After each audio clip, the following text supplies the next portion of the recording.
से बोली मैया भवानी की जय। एक बार मेल के बोल दी सियावर रामचंद्र की जय। आए आप सबके बीच में आज हम खड़ा भइल बानी। ए खड़ा होकला के लाज राखब।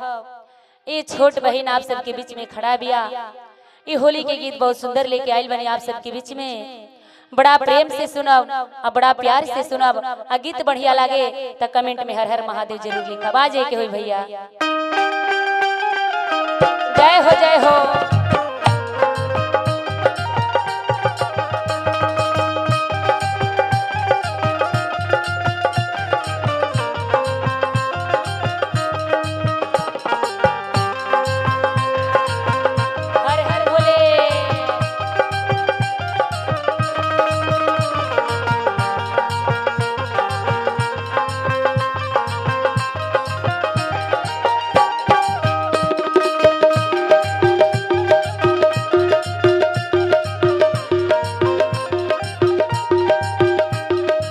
कहे के बाद आई बड़ा भाव से गीत सुनी।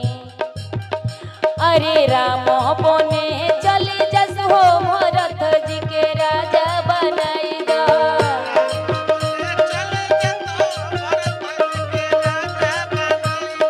राम पोने चले जस हो भरत जी के राजा बनाई दा।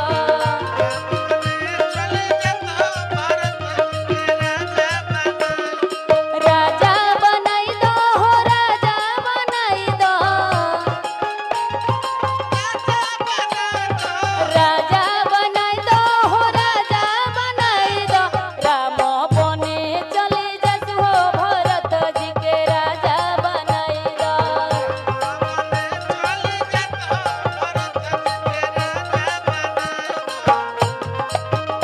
चले जस हो भरत जी के राजा बनाई दो।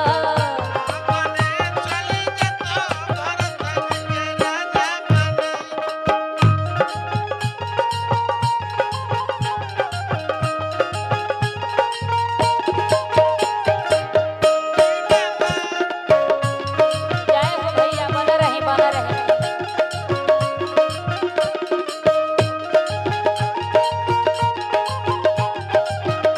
जय हो जय हो।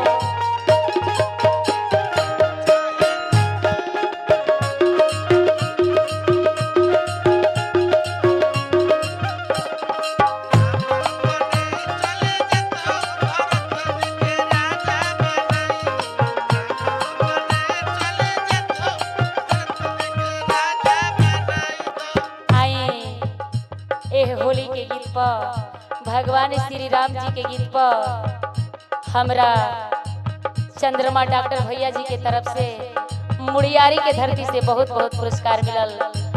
असही आज यूट्यूब रे चलावता आशीर्वाद के चाहना रहे। मलिकार के पर से कहे के बा कैसे। अरे लवंग लाची के बिरवा बनायो। लवंग लाची के बिरवा बनायो। औरी कहे के बा।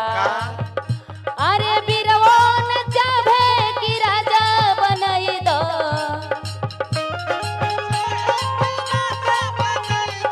बिरवो न चाहे कि राजा बनाई दो।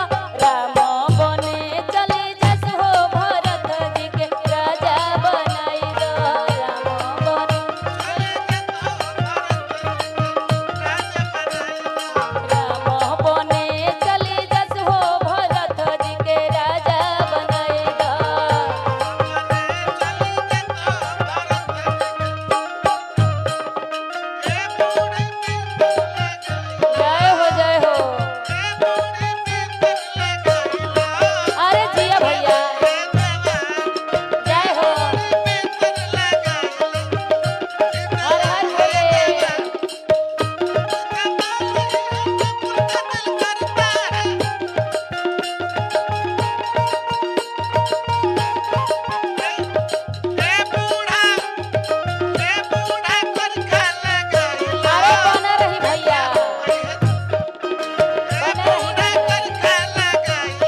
वशिष्ठ भैया के तरफ से आहा बहुत बहुत पुरस्कार मिलल है मुड़ियारी के धरती से।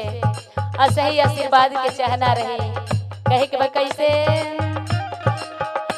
अरे फूला हजारी के से जा लगायो तेज लगायो जी तेज लगायो फूला हजारी के से जा लगायो तेज लगायो जी तेज लगायो अरे सजियो न सोवे की राजा बनाई दो ए सजियो न सोवे की राजा बनाई दो रामा बने चले जस हो भरत जी के राजा बनाई दो रामा बने चले जस हो भरत जी के राजा बनाई दो रामा बने चली जतो भरत जी के राजा बनाई दो रामा बने चले जस हो भरत जी के राजा बनाई दो रामा बने चली जतो भरत जी के राजा बनाई राम बने चली जतो प्रेम से बोली सियावर रामचंद्र की जय।